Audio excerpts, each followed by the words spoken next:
काफ़ी ऐसी फीमेल हैं जो कि अगर उन्होंने अपना गर्भाशय निकलवा लिया है, उसकी सर्जरी करवाई है किसी भी कारणवश, तो 2-3 महीने के बाद भी उनकी इच्छा नहीं होती है। उनके पार्टनर भी थोड़े परेशान रहते हैं कि ऐसा क्यों है? क्या ये सबके साथ ही होता है? तो फिर क्या गर्भाशय का रिमूवल करवाना ही नहीं चाहिए, या फिर उनको पेन होता है, तो ऐसा क्यों होता है? इसी के बारे में बात करेंगे कि इच्छा या फिर दर्द क्यों बना रहता है अगर आपने गर्भाशय को रिमूव करवा दिया है किसी भी कारण से। जैसे कि किसी का कैंसर की वजह से निकलवाना पड़ता है, किसी को एंडोमेट्रियोसिस की वजह से भी कभी-कभार निकलवाना पड़ सकता है, किसी को फाइब्रॉइड्स की वजह से निकलवाना पड़ सकता है। तो ऐसा क्यों होता है?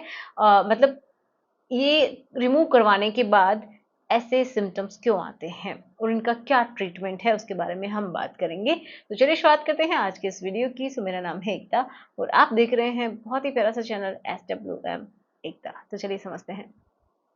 देखिए होता क्या है ना कि जब भी यूट्रस रिमूव किया जाता है तो उसके साथ अगर ओवरीज भी रिमूव करवा दी गई हैं तो और ज़्यादा दिक्कतें आती हैं। अब यूट्रस रिमूव करवाने के बाद बहुत सारे लोग क्या है कि 1 से 1.5 महीने के अंदर ही वो क्या करते हैं, अपना रिलेशन बनाना शुरू कर देते हैं।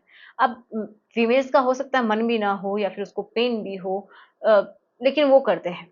तो होता क्या है कि जो इंटरनल जो वुंड्स होते हैं, जो घाव होते हैं, क्योंकि वहाँ से गर्भाशय को निकाला गया है, कोई अंग निकला है, तो वहाँ पे घाव हो जाते हैं। तो वो जो घाव हैं उनको हील होने में समय लगता है, लगभग 1.5 महीना तो चाहिए ही चाहिए, और बॉडी पे डिपेंड करता है 2 से 3 महीने भी लग सकते हैं। इसकी वजह से बहुत सारे लोगों को पेन होता है और वो शिकायत करते हैं कि उनको पेन क्यों होता है। तो एक तो ये कारण होता है। दूसरा कारण होता है पेन का कि उनका जो पार्ट है वहाँ पे ड्राइनेस बहुत ज़्यादा हो गई है, जिसकी वजह से लुब्रिकेशन होता नहीं है, वहाँ पे कट्स लग जाते हैं और कंफर्ट बिल्कुल भी नहीं लगता है उनको, अगर वो करते हैं तो उसकी वजह से भी, ड्राइनेस की वजह से भी पेन हो सकता है। ठीक है। अब देखो, जो मैंने बताया कि ड्राइनेस की वजह से अगर पेन है तो क्या किया जाए, तो डॉक्टर से आप बिल्कुल हेल्प मांग सकते हैं, बिल्कुल इसके ऊपर खुल के बात की जा सकती है कि आपके साथ ऐसा हो रहा है, तो आपकी हेल्प करेंगे। उसके लिए आपको एस्ट्रोजन क्रीम्स दी जा सकती हैं, जिससे कि आपकी वहाँ की जो नमी है वो बनी रहे। दूसरा क्या कर सकते हैं कि जेली दी जा सकती हैं, किसी मेडिकल स्टोर से भी ले सकते हैं, लेकिन मैं रिकमेंड करूँगी कि अगर आपने सर्जरी करवाई है, कुछ समय हुआ है आपको, 2-3 महीने हुए हैं, तो प्लीज़ डॉक्टर से कंसल्ट करके ही आप ये लें। ठीक है। अब बात करते हैं उस प्रॉब्लम की, जिससे कि बहुत सारे लोग परेशान हैं, कि इच्छा नहीं होती है। ऐसा भी होता है कि जो फीमेल है उसका मन ही नहीं होता है। अब जो मेल है उसका मन होता है बट फीमेल का नहीं है, तो प्रॉब्लम तो होगी। तो उसका क्या किया जाए? तो इसका भी मैनेजमेंट हो सकता है कि हार्मोनल रिप्लेसमेंट थेरेपी दी जाती है, कि जो आपका जो एस्ट्रोजन, जो कि अगर आपकी ओवरीज भी निकल गई तो मेनली तभी होता है कि एस्ट्रोजन चला गया है आपका, क्योंकि वही है जो कि बहुत ज़्यादा अमाउंट में आपकी बॉडी में बनाता है। ओके। एस्ट्रोजन का प्रोडक्शन वहीं पे होता है ओवरीज के अंदर, वहीं पे आपके एग्स बनते हैं, है ना, ओवा बनते हैं।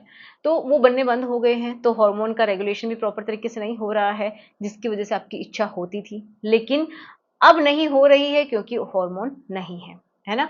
ड्राइनेस भी बहुत बार इसी वजह से होती है कि वो हार्मोन जो कि वहाँ पे लुब्रिकेशन बना के रखता है, आपकी लिबिडो को बढ़ाता है, क्योंकि सारी चीज़ें इंटरकनेक्टेड हैं। तो ऐसा हो जाता है, तो इसके लिए आपको हार्मोन की थेरेपी दी जा सकती है, जो कि बहुत ज़्यादा हेल्पफुल होती है फीमेल्स के लिए। कुछ ऐसी ये समझिए कि अगर आपको ऐसा लगता है कि आपकी जो मेनोपॉज़ वाले पूरे सिम्पटम्स आ रहे हैं, आपको हॉट फ्लशेज़ आ रहे हैं, इच्छा चली गई है, तो प्लीज़ डॉक्टर से मिलिए, ये आपका बहुत अच्छे से मैनेजमेंट हो सकता है। ओके? तो आपको आई होप आंसर मिला होगा कि किस तरीके से आप मैनेज कर सकते हैं, पेन का भी एंड इच्छा ना होने का भी। तो ये दोनों ही इलाज किए जा सकते हैं। तो चलिए मिलते हैं नेक्स्ट वीडियो में। कोई भी क्वेश्चन है तो लिख दीजिएगा मुझे, कोई वीडियो चाहते हैं तो भी मुझे बताइएगा। सो मिलते हैं नेक्स्ट वीडियो में। Thanks for watching, good bye.